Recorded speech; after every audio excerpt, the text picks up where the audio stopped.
pledge allegiance to the flag of the United States of America and to the republic for which it stands, one nation, under God, indivisible, with liberty and justice for all. Welcome, everyone. Hi, Dan. We are going to have tonight the Honorable George Latimer come in. He sent me, his group sent me an email and said, can they be a little bit late? And I said, absolutely. So when he comes in, we'll let him take over and do what he's got to do. In the meantime, we'll start the meeting. The first thing of order is the minutes from our last meeting. So Antoinette and Molly sent them out to everyone. I didn't see, I see most of, I see all of you've read them actually. And I have a, do we have a motion to approve the minutes from our last meeting on June 7th? So moved. Second? Second. Any comments? Any changes? They were very good. Really good. Nicely done Very good. again. Very nice. All in favor? Aye. Thank you. Okay.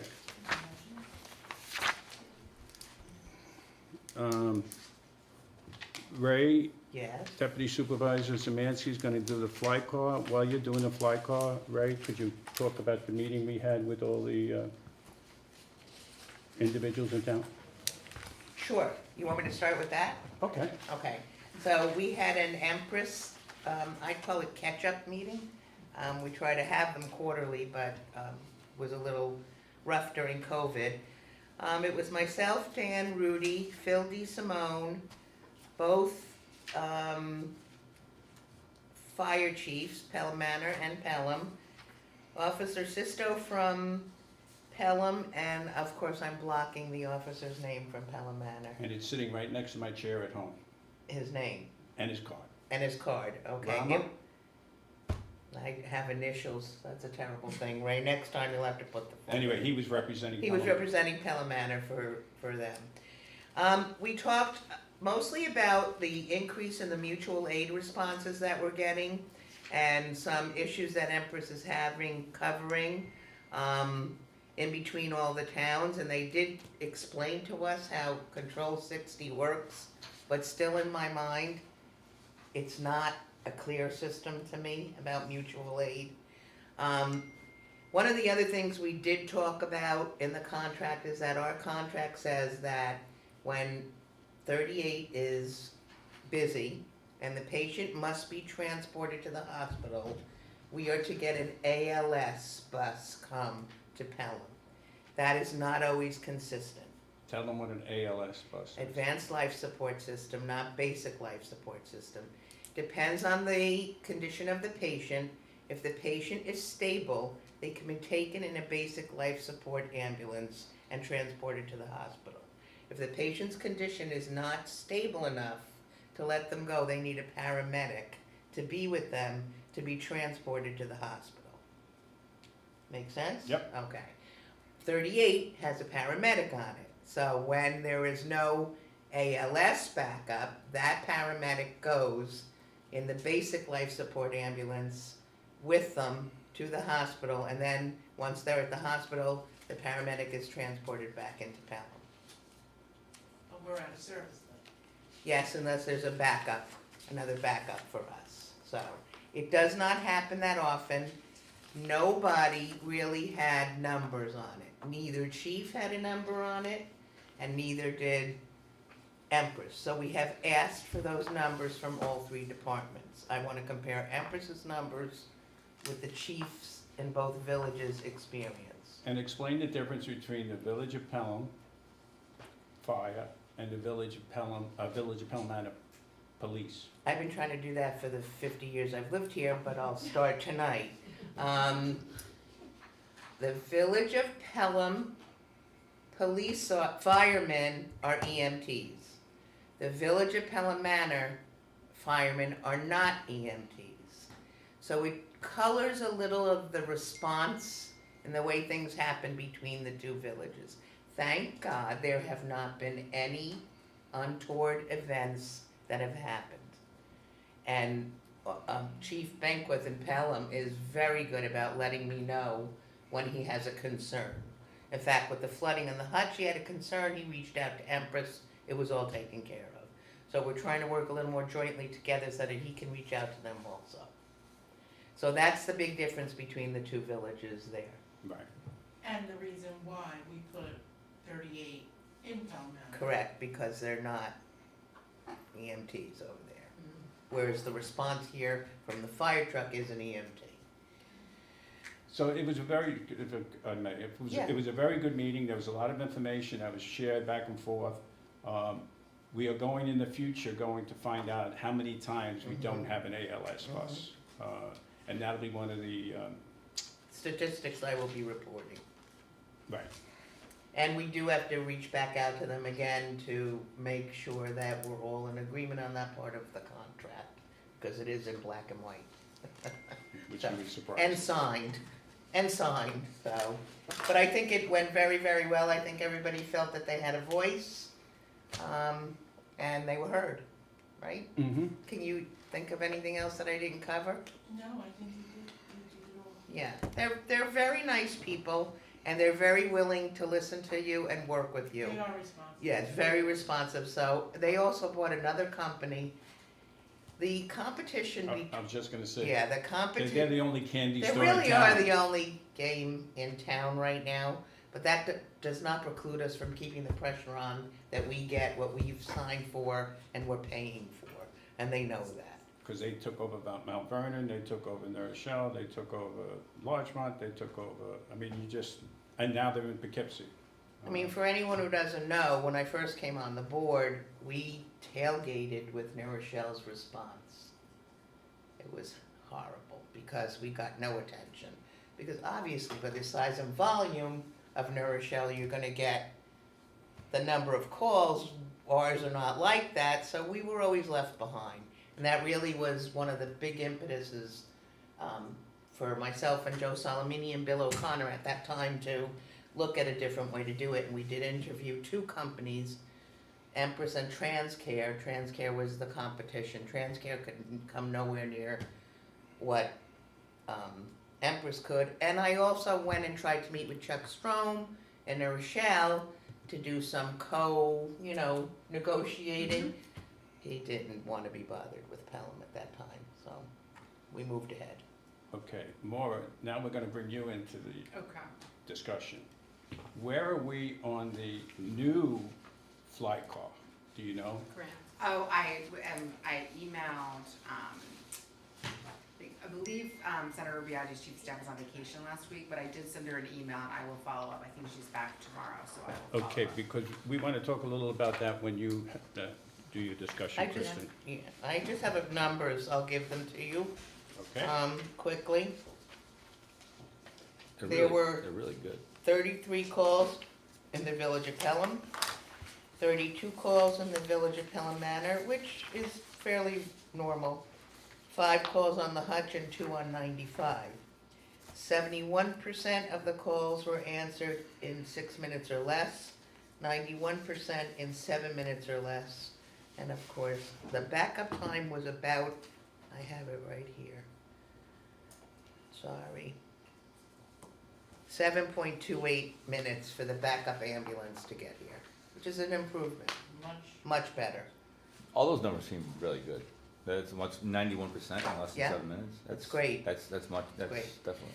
Also, what came out of that meeting is we made sure this time that all of our town events, whether it be the concerts or the graduation or the movie night that we had there, they have gotten a complete schedule of events Okay, from that's- recreation. That started again, okay, Mike because sent- we tried to get that Yeah, going during, they then kinda COVID fell off. felt right. Mike sent it to them, Good. and then Scott also reached out to me for some other information. Senior lunches too, right?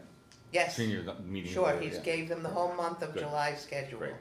And then Chief Benquith also had another thing that he wanted them at that he contacted them for. Great.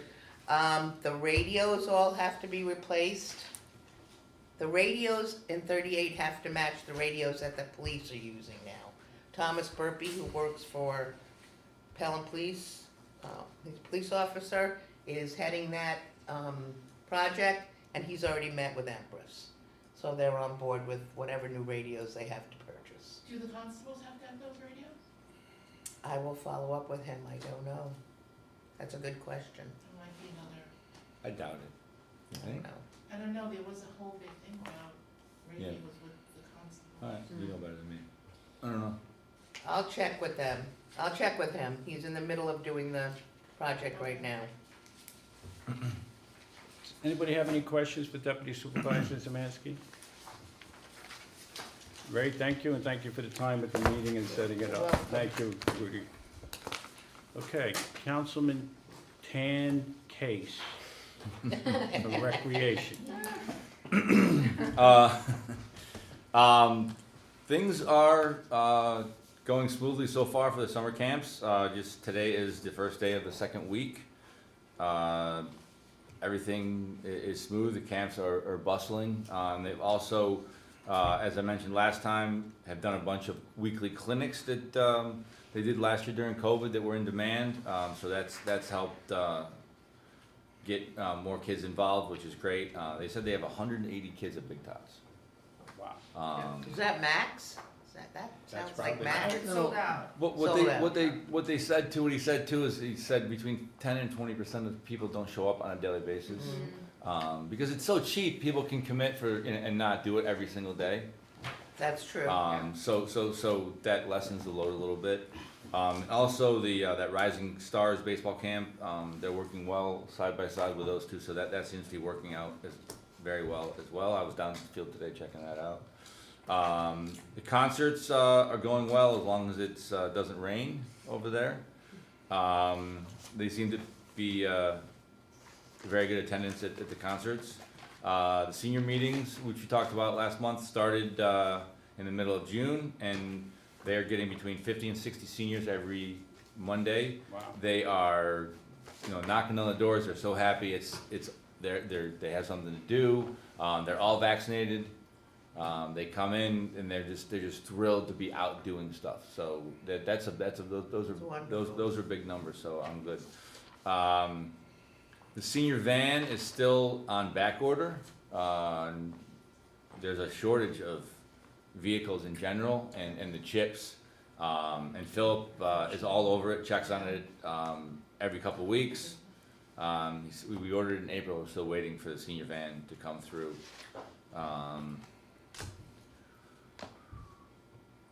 And it's about, next rec board meeting is this Wednesday night. The last couple of rec board meetings have been canceled because there wasn't a quorum.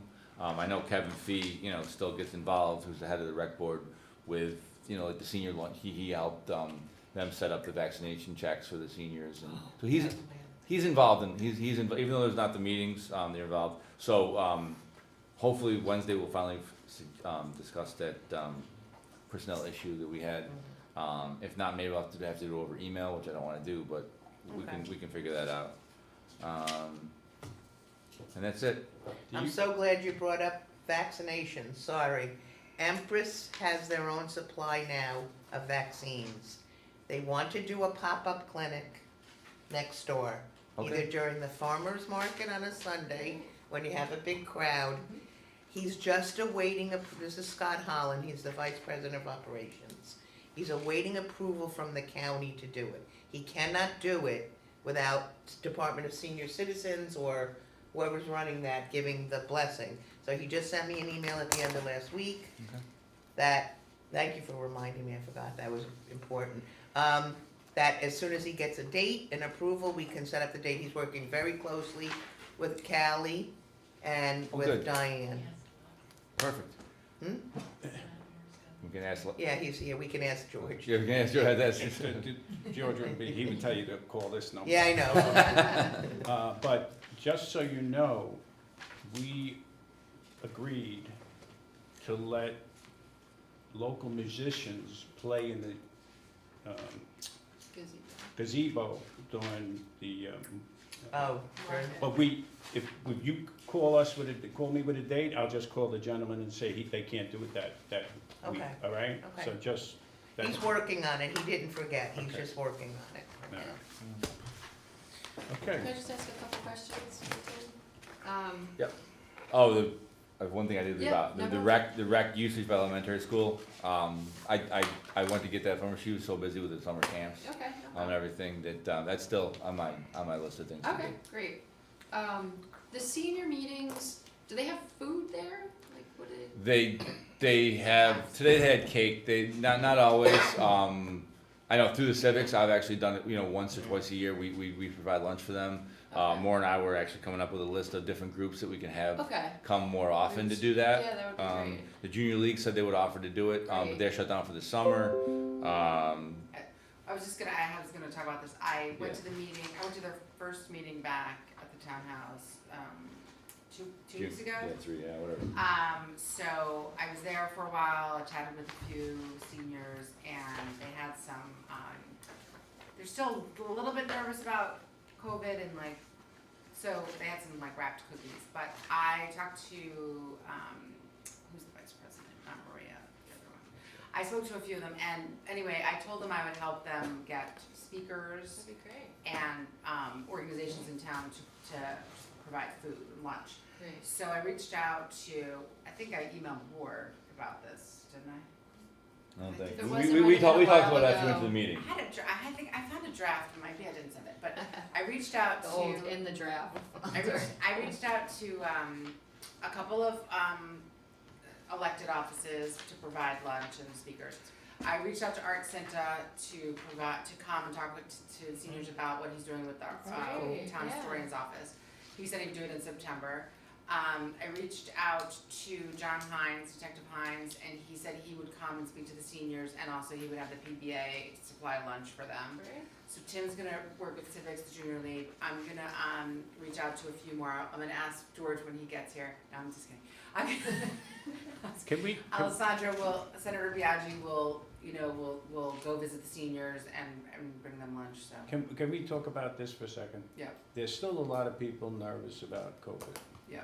And if we're gonna supply lunch in any form that looks like a buffet, I think it's an issue. You It need is it definitely an issue. Individually wrapped, Yeah. sandwiches, it has to be Yeah. individually So if wrapped. anybody wants to do anything, we gotta let those people know that they have to be That's individually right, wrapped. that's right. Yeah. Agreed. Rockwell's had an event, for example, weeks ago, and they had these like, Boxes. containers of food with, Yeah. it was all, Yeah. rice and chicken, Yes. vegetables and stuff, Yes. like that type of thing. Yeah. Because I just want to remind the board, the person who shut down the townhouse was the daughter of one of the elderly Right. citizens. Yes. Called me on a Sunday night to Yeah, tell me, right. you have to close the townhouse because my mother won't listen to me. Right.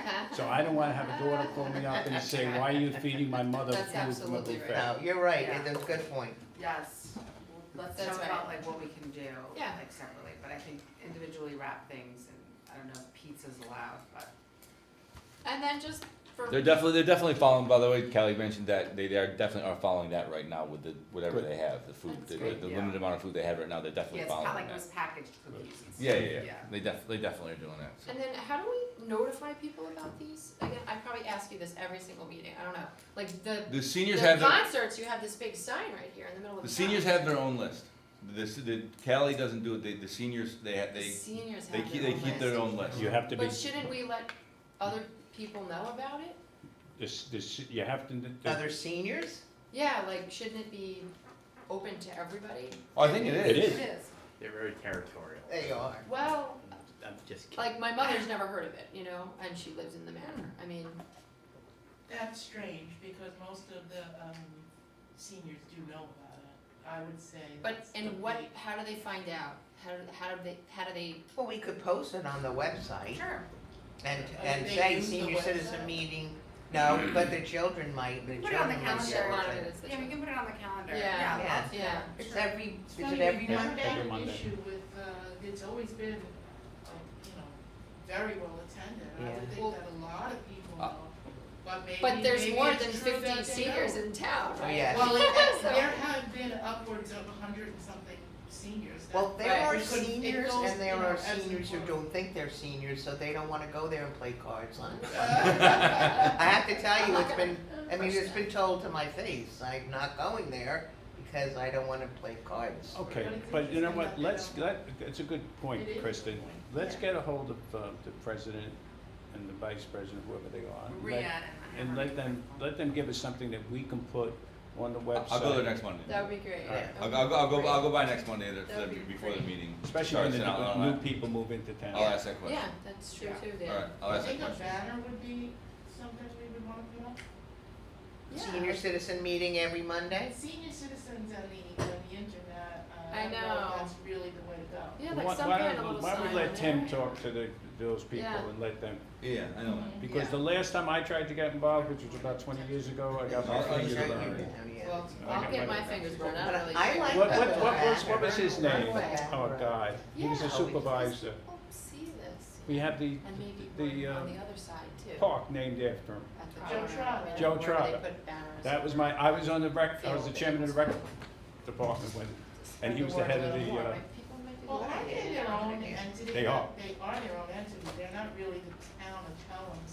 that's correct, They are their own entity? yeah. Well, we're promoting them, so we should encourage them to be Right, more absolutely. accessible. So, okay. Yeah, I think it's just, I just think that they do what they do, how they do it, and, I don't know, if they might be open to, they may be Yeah, thrilled maybe about there this, are. a sign or Tim will whatever. find Okay. out. All right, Well, you could also approach it and say, let's get people back, because if after COVID, they don't know we're here, That's so true. Right, this is a very way good for us to point. get That's true. a lot of Right. people back here. That's good, Ray, I like that. That's right. anything else, Tim? That's it. Any other questions for Tim? Tim, thank you. Tim, thank you. I want to add, since it's the recreation, I asked Councilman Case if he would be the liaison point person for the September 11th, 20th anniversary, since it has to do a lot with the recreation, and Tim graciously accepted the Nice. job. So he'll be working with Joe Joe Durnan and Banquet. I'll be back. Oh, that's Chief a good Banquet. group to work with. Yeah. Thank you, Tim. Is, the Halloween is through the rec? Somebody We just- didn't have it last year. No, but somebody today, of all days, I don't think they knew we had our meeting, but asked if we were planning on having a Halloween parade. I would probably think so. I think You know, so, because that too. was a And we big, have to- that was a big festival. Yeah. Yeah, I would say we are. Okay. Okay. I don't know if we have to do anything special for it. I mean, I guess if we're open and we're open, we can, Yeah, I mean, after Labor Day when school starts, if things change, things change. right, If, okay. whatever the school protocols are, I'm sure you fall in line with that. Okay, great. Okay, Councilwoman Burke. And you're gonna talk about our phone calls with the judges today, Yes, is that, okay? yep. So I'll just start with the courts. So they've been staggering cases due to COVID, and it turns out, Judge Gardner said it's actually going great. It's making everybody's life better because you have our officers who don't have to sit there for like many hours, and the judge, the lawyers and the defendants. So it's going very well. They're happy with it. They're leaving it as is for now. They've been using this interpreter program, which is very cheap. And they said it's like, Gardner said it's like changing lives, like, they have immediate access to interpreters. Oh, excuse me. Hi, we're just parking the car. Okay, great. I probably won't get through my Yeah, whole yeah, thing, I so I'll do understand. this stuff first and then I'll get back to some Yeah, other stuff. yeah. So, anyway, this interpreter program is going really great. Language line?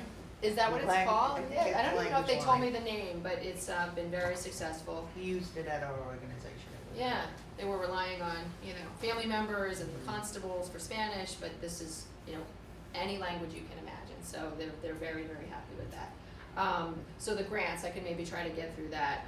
So they have a grant that they need to, spend or use by September 9th. I missed the beginning of our meeting, but is the delay basically due to COVID and sort of the, No. okay.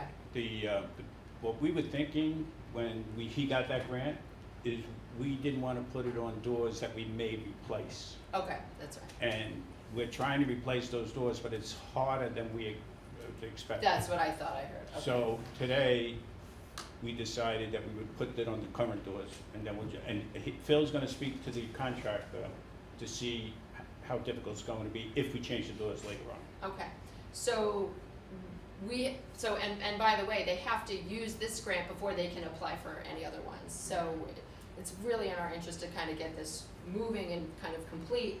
There is a difference in price, however, from what the grant is for, versus what the invoice is, or whatever The difference is The word is- 10.4, and the grant is about $8,000. right, So so it's like it's- 3,200 difference is what We I need calculated. to, as a board, approve the difference, and I'd like to get someone to give me a motion to make up the difference, because putting the alarm system in the courthouse, in the town hall, and it only costing us $2,400 to $3,000, I think is a bargain. I agree. So I move that we approve the expenditure of an additional $3,200 to complete the preparation and installation of the alarms on the doors of the town house. Thank you. Second, Second. any discussion? All in favor? Aye. Thank you, because I think it's well worth it. And I think And by that- the way, this money we already have in our handy. Right, Yeah. and the difference is those doors are historical, and I think that's why we were being so careful about those doors, because they're beautiful, and we didn't want to ruin them, and that's why we were exploring some other way to do it, because it's part of the charm of the townhouse. For sure. Some people will say it's part of the antique of the town. Well, they Yeah. still work. Well, we have a guest. We have the county executive, the Honorable George Latimer. How are you, George? And Supervisor, I'm well, thanks. Sorry I'm late. not at all, not at all. I don't know if the board knows this or anybody else, but George has started back in March, weekly phone calls regarding COVID and what we were doing. And every mayor and every town supervisor was on that phone call. And it's been so helpful, and I really appreciate it. We stopped, we're doing it now bi-weekly, at once every other week, starting this back June. But on that phone call, everybody in Westchester County heard what was going on, heard what was being done. It was exceptionally useful for everybody. So I want to thank you for that. Thank you very much. I really appreciate it. And Ellen Hennessy is with her as well. All right, Ellen Hendricks is our Assistant Director of InterGov. She's the one who serves as the direct liaison with local governments. We hadn't had a position like that before, and she's really done a great job, so. And, So we welcome you, and we look forward to hearing from you. Would you like to come up here? Would Whatever you- you think is the best place to. Why don't you come here, all right? Thanks. You guys go. Oh, don't go back. Okay. Let's go now. Thank you. Good. Have a slide, guys. Oversized chairs. Hey, George, how are you? Good to see you Hey, today. nice to meet you. Thank you. Nice to meet you. Tim Case. Good to see you. Tim, thank you. Hi, Laura. How are you? Nice to see you. Very good. George, I'm sorry, and this is Ruth Ann, who runs and this is Antoinette, who is our town clerk, and here's Molly, our deputy clerk, and there is Tom Kleinberger, our town attorney. Very nice to see you, Tom. And we have one of our directors of the library here as well, so Very good. we Well, have thank you. people here. Thank you. I appreciate it, Ted.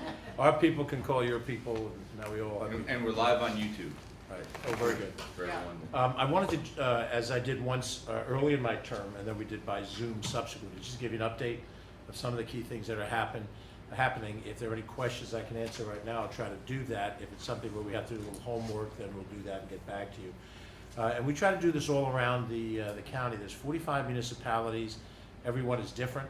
Everyone's got different pressures. I'm aware that this town, like the town of Rye, is a bit unique, that you have certain responsibilities, but you have villages underneath you that do the local servicing.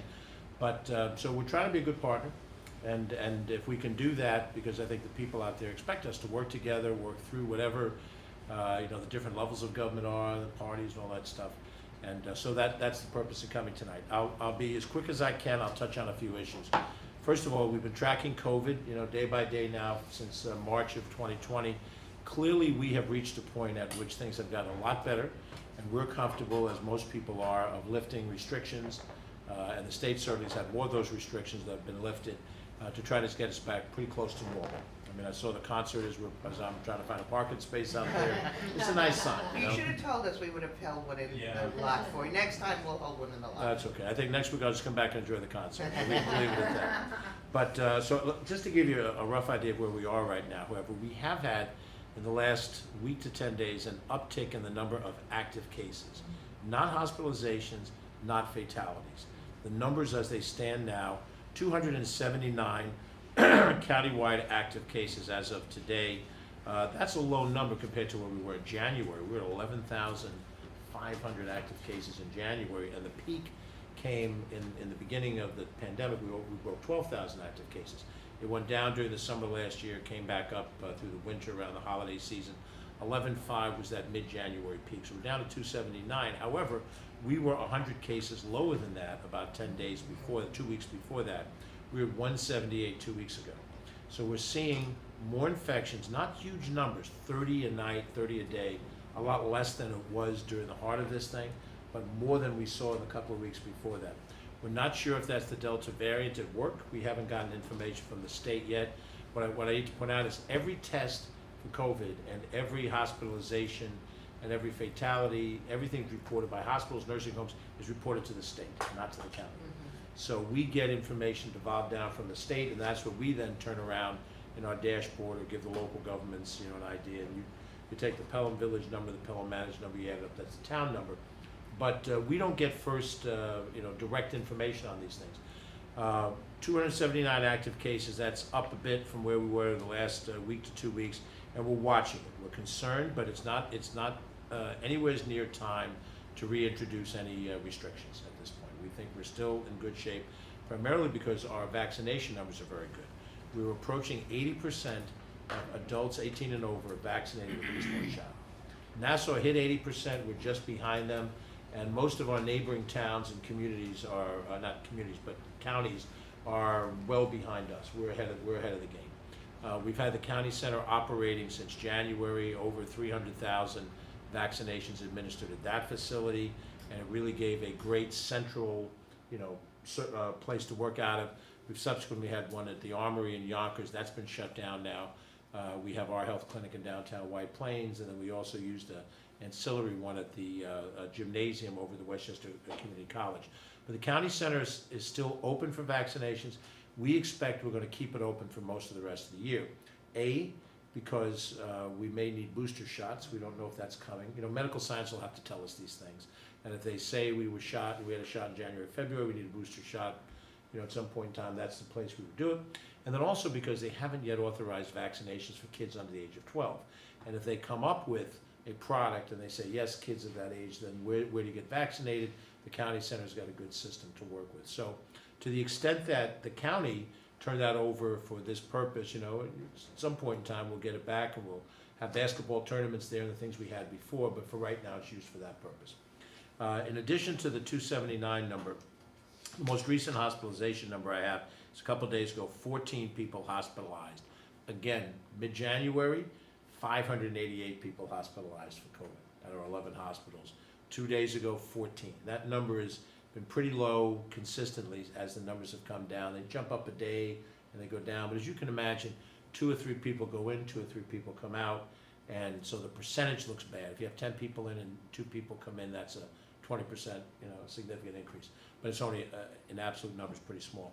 And the best news that I can report on the COVID front, no fatalities in the last 2 weeks. None, for 2 weeks. Fantastic. And we had one a couple of days before that, so we've gone about 3 weeks with one fatality. And when you consider we had nights in this county where we lost 50 people in a night, to COVID, it was the system, the funeral parlors and the cemeteries couldn't handle it. It was just too much. We had to get refrigerator trucks to handle the situation. So we're way better off today than we were then. But we are watching that uptick, and we'll see whether or not it means something more or not. And on the next call, we'll have that conversation if we think something else has to be done. Right now, we think we're in pretty good shape. And Do you know if the folks who are getting sick, are they not vaccinated? this is a question we've asked the state to release to us. Certainly the people who are in the hospital now, the 14, we'd like to know those, because those are people who are sicker than the people who may have it at home. And if we can find out that all of them or almost all of them are unvaccinated, then that tells us, Yes. what the situation is. And because the Delta variant, we're told, is more communicable, but not necessarily more severe, that would fit, more people get the disease, but more people are not yet hospitalized or fatal because of it. So we don't know, but that's the essence question mark that we have to try to find out. State will have to release that information to us, and we'll certainly release it publicly once we know. HIPAA laws, limit what we can know, but, we're turning to our county attorney, and Kristen, you're, lawyer, you deal with these things in your corporate life. Once we get the authority to know what to do, we'll let you know that. And hopefully, it will be a question of vaccinations, because that can be easily addressed. If it's something else, then, we may be into a bigger concern than what we've had. So I'm gonna switch gears pretty quickly. A couple of things that the county has done in your backyard. We have gotten back Glen Island, I assume you know that now, for the last 2 weeks. People in Pelham and New Rochelle live in the area, accustomed to walking around it, enjoying it. It was off limits to walking until about a month and a half, 2 months ago. We got that privilege reestablished from the state, because we turned it over to the state so they could do the drive-through testing, which was essential in the COVID thing. There's no question that without that, we wouldn't have tested the number of people at that point in time of the pandemic. But now testing is everywhere. You can get testing very easily. So state gave us back, which gives us back our largest public beach. It's larger than the Playland Beach, the Croton Point Park Beach, and it gave us a place that people are accustomed to going to picnic. They have family outings and barbecues and so forth. So Glen Island is back, and that's sort of a backyard issue. We made sure it opened up late at night so that people could see the fireworks from New York Athletic Club. Many people go down there and park, because there's enough parking, get a good shot of the fireworks. So hopefully that was used by people in the town.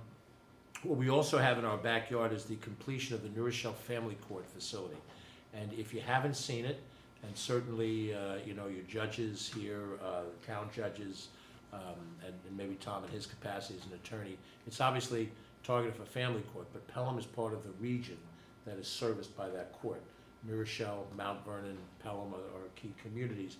And if you had been to the facility that the county operated at 420 North Avenue, it's completely unacceptable. And it had been that way for a long time. We were under a mandate to do something, years had gone by, nothing much had happened. It was not easy for us to get to the point that we got to, but we got there. And it's a beautiful new court, and it's... Same side of the street? No, it's on Garden Street, Okay. which is right up a block from North Avenue. So if you were driving, if you got off the thruway at North Avenue exit, you're going north, you get off, you're going onto Garden Street, 1 block gets you to North Avenue, train station's over here, bus station. As you go past it, there's the building, it's a multi-use building, and in it is the family court. And I do think for those who might be relevant in the town, you should go take a tour of it. Call up, and I'm sure they'll give you a tour, so you can see what it looks like and what have you. But that's been long anticipated, and the current facility at 420 North Avenue has been closed down. The building was, the owner of that building intended to tear it down anyway, so it was a question that once we knew we had a deal to have a new construction, we needed time to run the court before that, and so they gave us an extra year at the location, and so now we're good. So that's a backyard issue that relates to where you're at. We have a lot of other capital projects that are around, things that we need to do work on. We have been able to stabilize the county's finances. We've cut the county property tax levy by a little bit the last 2 years, $1 million less in county property levy in the 2020 budget, and then this year's 2021 budget. I think we'll be able to again in 2022. A lot of that has to do with the fact that we have benefited from federal funds. You have some ARPA money, we do as well, and we're trying to use it in practical terms.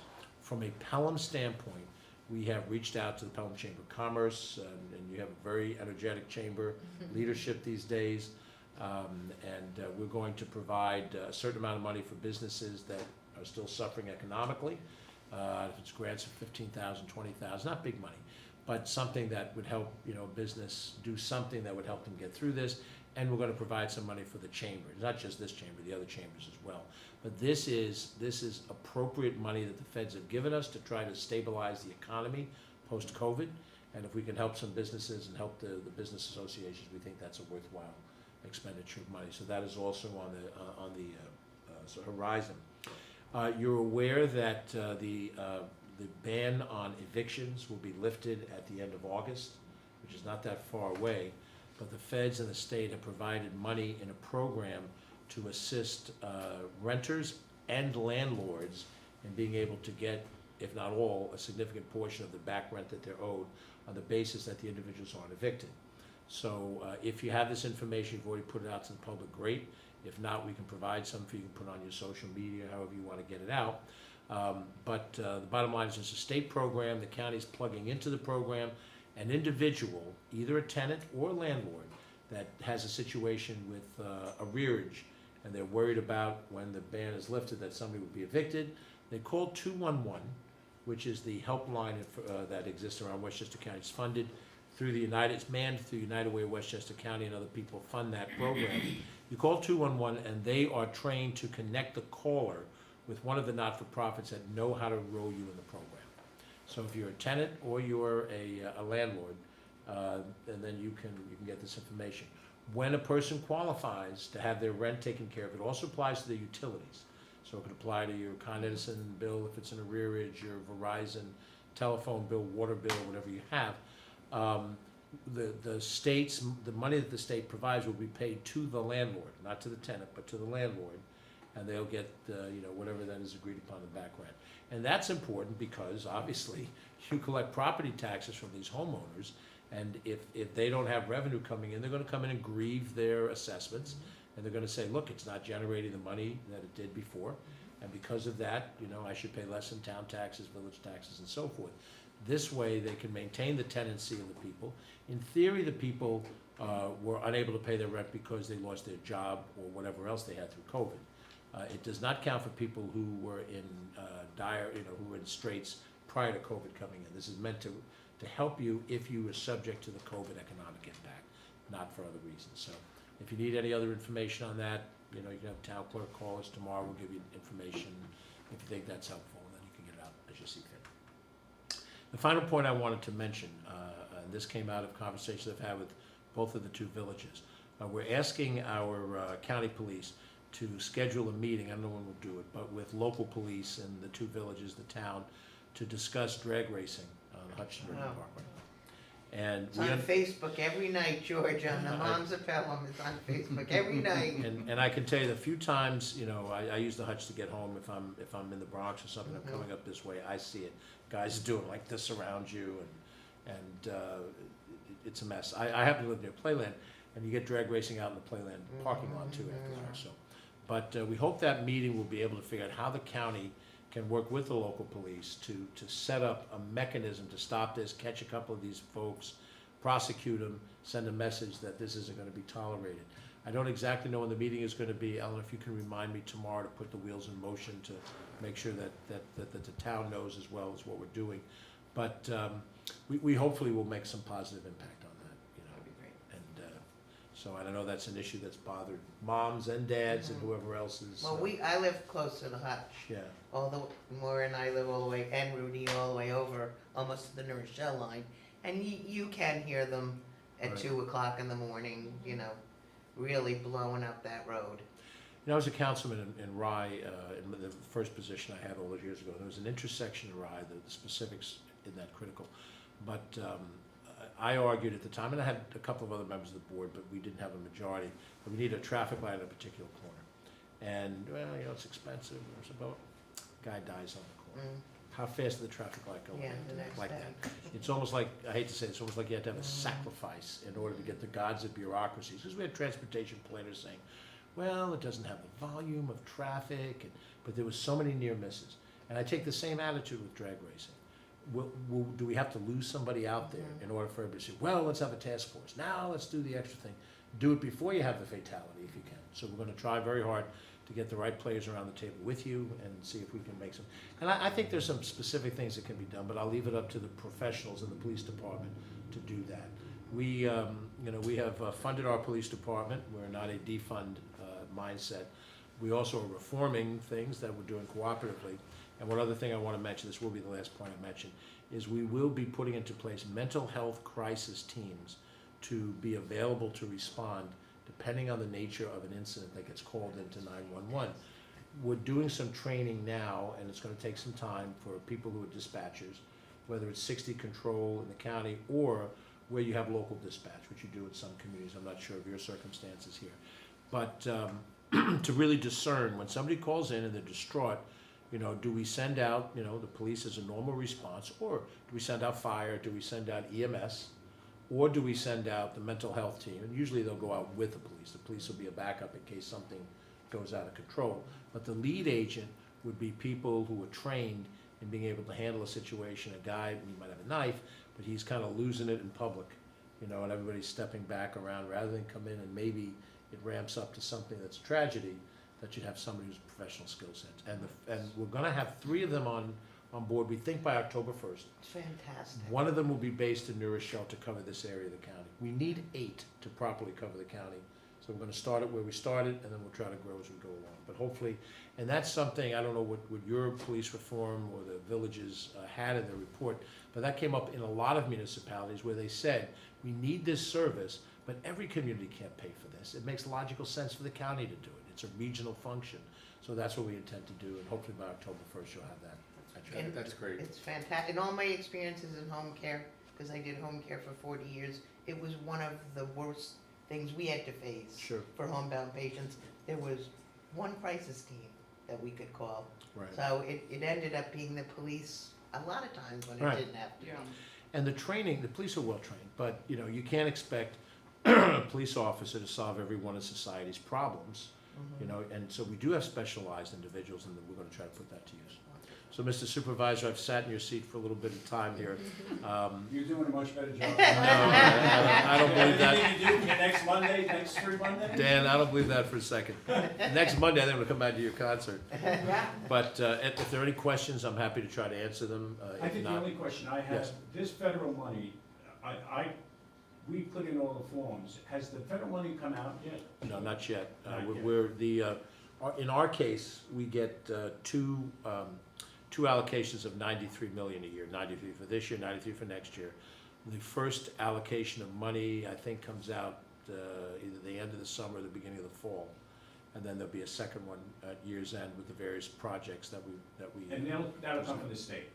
I think it comes straight from the feds. I don't think they pass it through the state. Huh? Eleanor, do you know for sure? Isn't it a direct from the state? Direct from the feds. Direct from the Fed. Direct from the feds. They're not passing through the state. They're always a little worried that, you know, if you pass through the state will, you know, take their big, And the last thing, we have Empress, and yes.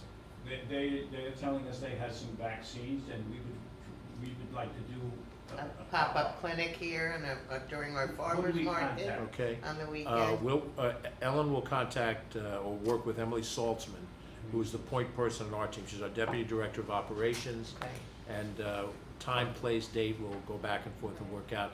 The biggest problem we're facing now, and you will face it as you try to put this together, is almost everybody that wants a shot has Got gotten it. a shot. So the people who haven't been vaccinated yet, unless we're talking about the 12 to 16-year-olds who just haven't done it yet, these are people who don't want to have a shot. So when you have a clinic or you have something available, we're just not seeing the response. We have had as many as 2,200 people vaccinated at the county center in a day. I think today we had 168. We had probably a few fall off. So it just shows you that we've satisfied that intense demand that existed at the front end of this thing. And now we're dealing with, you know, how do you convince that last cohort? I can tell you, we're not gonna do a lottery for $1 million and all that kind. We are not doing that. We might No give you. scratch-off tickets? No, we'll give you a day of play. We can do that. But, you know, which for some people might be That's sufficient nice. incentive, you know. But we really do think that, and look, I'm not gonna argue with somebody that have strongly, deeply held beliefs. But if somebody's like afraid to get the shot, or they read something on the internet, Dr. Google, and told them that, oh, well, this could be this and it could be that over the years. I mean, millions of us have had the shots. I've had them myself. We all have them. And, you know, the side effects are zero. So to be afraid of something that hasn't manifested itself, when you have a disease that has killed almost 2,300 Westchester people and, you know, hundreds of thousands in the nation, it's hard to justify. But we'll work on the pop-up with you. We'll be happy to do it. We'll figure out what the Thank you. Great. Thank you. Great, thank you all very much. Very nice to be with you. Nice to see you again. Thanks, Maura, nice to see you. Great to see you. Give my best to the Thank Senator. you. George, I just do have one question. Yes, oh, I'm sorry. Just quick, sorry. Yes. Do you have an idea of like metrics, like what you're looking at? And, you know, you're seeing things rise, right? And is there some kind of hospitalization number that you have in mind, or Here's- that, you know? It's very subjective on our part. We figure that, and like any disease is gonna be with us for the rest of time. We probably didn't diagnose other COVIDs that happened before. So if we had an active caseload of about 150, maybe to 200 cases, that's probably what you would get anyway going forward. When that number goes, right now, as I said, it's 250. If that number, gets significantly above that 200 watermark, then I think we start to see it rising unacceptably. As far as hospitalizations are concerned, I think the number's 20. If we go above 20 and then start to go significantly, then we've got a problem. We keep it under 20, some percentage of people, and it's gonna roughly be about 10%. We're gonna argue that if you're gonna run about 150 cases, well, 10% of them, 15 of them would be sick enough to go to the hospital. And generally, it's based on age. I hate to say it because I'm in one of those categories, but folks who are senior citizens are the most likely to be affected by it, and then all the comorbidities, diabetes, a host of different things. When the disease first came out, we thought, because it was a respiratory disease, that people who had COPD and certain kind of respiratory diseases would be most vulnerable. They are, but it attacks the system in a way that affects you if you have these other diseases, hypertension and so forth. So, but we figure that, that's sort of the target number. If we can stay at that number, below that, we'll have it, but it won't require us to do, special effort. It's a bit subjective because of the variants. And we don't know if, now that we have a Delta variant now, we don't know if we're gonna have the, Andromeda variant or something that's gonna come down the line. And, I'm not a scientist, so, I read what you read, and I make the same observations. Thank you. Thank you very much. Thank you very much. Thank you. Dan, thank you very much for your courtesy. I'm glad you came Good to down. see you again. Kristen, nice to see you. Leave it up. Forgive me for squeezing through Oh, like that's that. quite all right. And I thanks hate again. this bench. See you, George. Okey-doke. Good night. Very nice to be with you all. Thanks so much. Thank you. Thanks, Ellen. I'll take one of these for the file. Ooh, Sorry. Thanks, I Tom. did that. Very nice to see you. Just the edge. Bye-bye now. Just the edge. Yeah. Okay, so Hi. now we're going back to Action. Councilman Kristen Great, I have to Bowles. follow that. That's great. So, the vehicle and traffic, we brought this up the last time, that it was going into effect, it has now gone into effect, whereas the payment plan is legally an option for people. But there's still a lot of uncertainty with the details, and enforcement mechanisms, what happens if, plans go on for years, and accrual questions. So, there's a lot of information that we still need to gather, and, we're gonna be talking to maybe the Association of Towns. Do you know what we're talking about? Yeah. Okay, because, Judge John came up with a good example. If somebody has a DWI and it's $1,000 fine, they're now allowing them to do a payment plan. So now you get to the end of December and the $1,000 fine gets put into effect. The person gives $25 in December, then now you have a $975 accounts receivable. Where is that on the books of the town? And so I said, we probably have to talk to the accountants. And there's a lot of work for the. Oh, a lot A lot of of work. paperwork, yeah. So I But on get- the other hand, Dan, they were constantly, putting cases off because people couldn't afford to pay, right? So that they were adjourning cases, and that's, money that we're not collecting, and time and stuff also, other so. states do it. Yeah, And Rhode Island does it. yeah, So they've got a. it's something we're they've gonna got have to be looking into. Yeah. So that is, the courts, I also wanted to remind everybody about the historian policy, the historian records, or whatever we called it. If people had a chance to review the final draft that I sent around last week, and if anybody had any questions, actually, You did send it in an email. yep, I sent it maybe midweek last week. I don't know if we printed it out here. He based it off of, samples that he reviewed, I think New Rochelle, archival groups or something, so. I didn't have any problem with it. I probably didn't should have either. sent something to you, I apologize okay. for that. Yeah, No no, it was news good. is good. It was Yes, at the bottom no. of the, Oh, the minutes. I had no problem with it at all. yeah, no, it's good. So do we Yeah. need a motion? I think we do. I'll move. Second? Second. Any discussion? So, all in favor of the historian policies? Aye. Thank you. Great. And then, last but not least, I do have to go over the reports. Look, can you stop there for a second? Sure, no problem. You wanna talk about the vehicles? Do we know enough? I mean, Well, I do now know that they cannot get a grant for vehicles. okay, John sent that to us later. okay. But what we would like to do is get that 38, the new one, and then bring it over to the constables. Constables, So- okay, So there's kind of a, once we get that, we can do this. okay. I mean, Uh, just to be clear, like we have 2 vehicles that are very old and probably need to be replaced. There's less use of them these days with all of the virtual arraignments, but we don't know if that's gonna change, and there will have to be some transports, at least for sentencing, I think they said. So, we do probably need a new vehicle, so. So Steve, the head of the constable, sent a detailed email to me, which I sent to Phil. So Phil now has all that information on that as well. Okay, thank you. Okay. The grant for the fly car. Well, see, if we get that grant for the fly car, then we can move the fly car down to and get rid of the van. Okay, And They'll fluctuate, would retrofit, become the transport. gotcha, right. okay.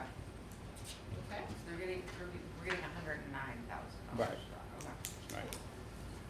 Okay, all right, so then just to finish up, so we have for the month of May, for Justice Adam Kagan, the amount received is $43,227. What's the matter? I'm talking to sorry. myself. Talking to myself, don't worry. Sometimes I don't read these very well. And for Justice Gardner, for the month of May, we had $14,426 received. And last but not least, the receiver of taxes for the month of June 2021. Town county taxes 2021 were in the amount of $54,612.69. Penalties and interest were $2,164.26. Liens in the amount of $49,800.01.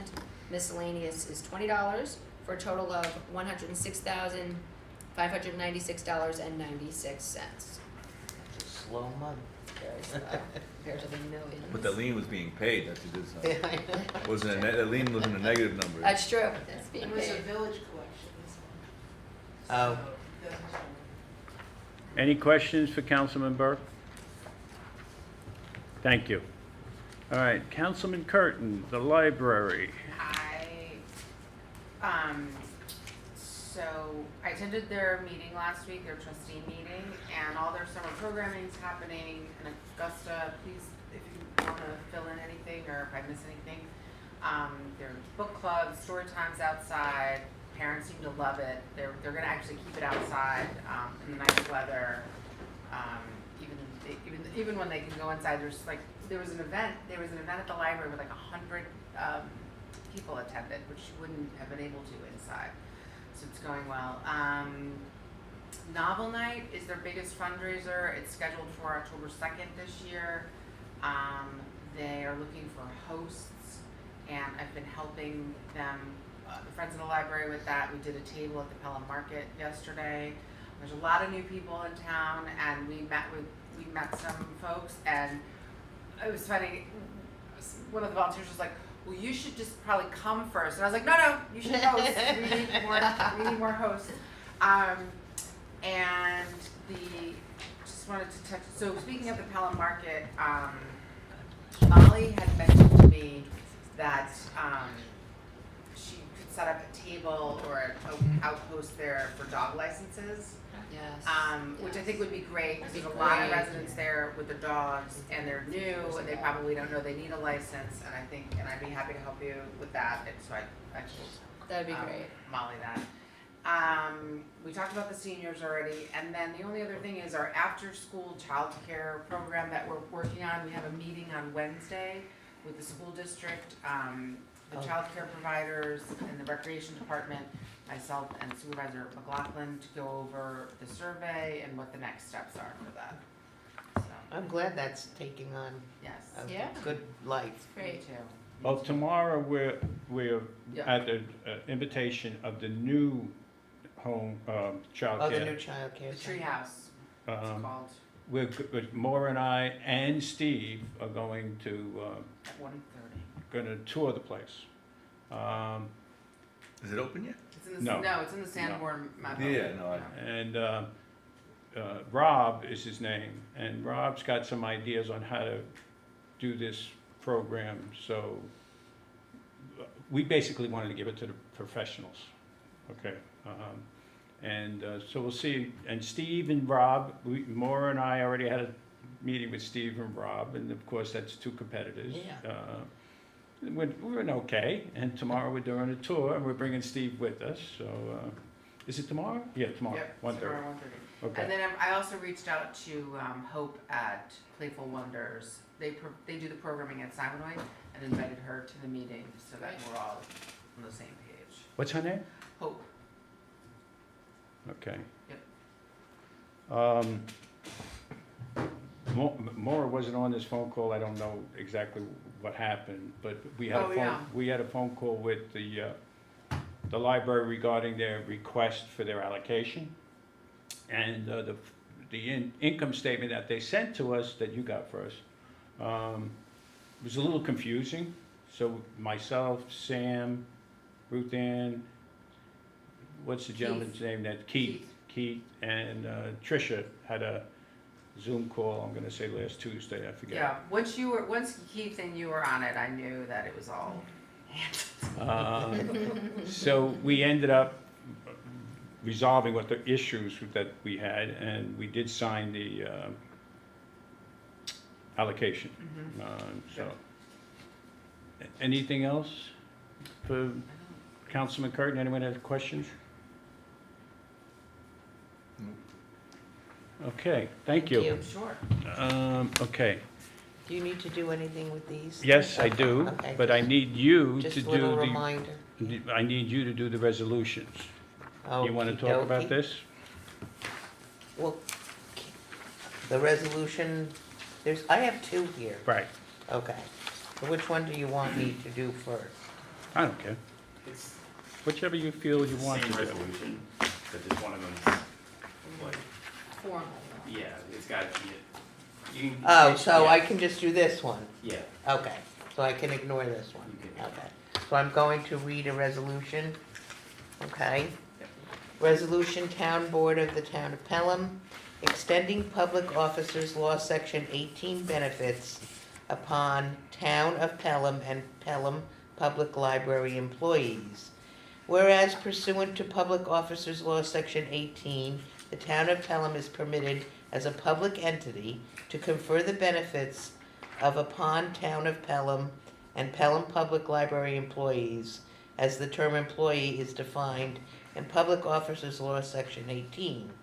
Now therefore be it resolved that as a public entity pursuant to Public Officers Law Section 18, the Town of Pelham hereby agrees to confer the benefits of Public Officers Law Section 18 upon Town of Pelham and Pelham Public Library employees, as the term employee is defined in Public Officers Law Section 18, and the town will be held liable for the costs incurred under its provisions.